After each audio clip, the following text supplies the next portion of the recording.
Chris, did anyone hold a press conference today retaining their general manager and head coach? Great question. I think so. Where, what city did that conversation? Chicago. Kyle Brandt, your thoughts? Everything going on? Specifically, Lake Forest, Illinois, where my childhood bed is about 1.25 miles from Hallis Hall in that town. And, man, I had Walter Payton sheets on that childhood bed. Okay. And I've had a lot of great days as a Bears enthusiast, as I call myself. Today was a really kind of mystifying one. I will say this. This process that they're going through is very slow and very annoying, which is ironic because there's two guys named Pace and Nagy. It's right on the nose. And I would just say, Rich, I love being positive about the league, about the teams coming on your show, and I find it really difficult with this team, them saying, we got it. The message today from the Bears was basically like, trust us. We got it. We have a plan. We're going to figure this out. And I watched the Packers game. Never mind the Saints game for a second. I watched the Packers game. They're not playing the same sport as their alleged biggest rival. It's just not there. And so that's fine. You get down and you get Aaron Rodgers is great. So what are the sweeping changes? I know it's very difficult to make, but and then I just get on my soapbox here. To really change an organization, to change the culture, change the product, you got to slit some throats. And you got to fire some good men, and you got to do some things you don't want to do. And we've seen it a million times where good football men lose their jobs and move on, and it was the best thing ever. I don't think the Los Angeles Rams wanted to fire Jeff Fisher. He's a great man, good guy. Everybody believes in him. Look at what they've done since then. And I don't want Matt Nagy's head on a stake. I love Nagy. I love Pace. Having met both these guys, they're great dudes. But I think if Chicago's sick of hearing that, and I can't conscionably come on your show and be like, I loved it. I'm glad they're back.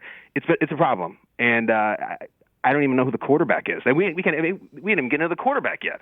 Well, you got the quarterback. Now you got a defensive coordinator. That'll be an important hire because, and there shouldn't be any shortage of candidates except for the fact that candidates have already been hired. You know what I mean? So that's the problem here is that if, you want to make a change – and the only coach, I guess, they could have jumped on who hasn't been already interviewed twice or once or is going to be otherwise retained for a while and is already on other radar screens and is maybe already interviewed would be Doug Peterson, who it seems will be available in 2021 if you make that move.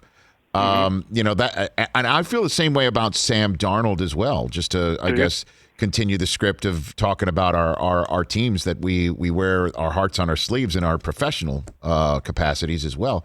Is good guy, great kid, and face the franchise. But it's just what's more like. If we had to put a poll question up that Darnold is going to take the Jets where they want to go anyway, and Nagy's going to take the Bears where they want to go anyway, or none of the above, I think none of the above would win 100% in that poll question. You know what I'm saying? I did too.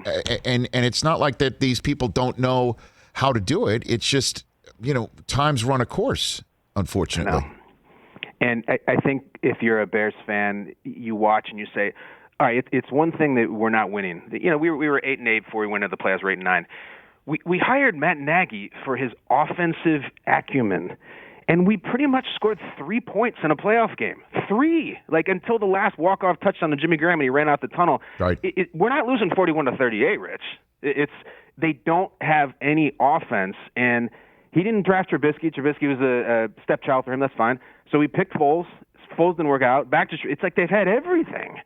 And listen, it wasn't that long ago when, the Bears were good. And I'm talking about pre-Mark Trestman, Lovie Smith Bears, ran the hell out of the ball, great offensive line, great pass rush, and they had something. They could do it, and they could beat Favre sometimes. Now it's like it's tough to say we got it. And that was the message today because they haven't earned that. And I hate saying that about the Bears. I wish they did have it, but I haven't seen that they do. Hey, you watched all the way to the end. Thanks for that. Watch more right here.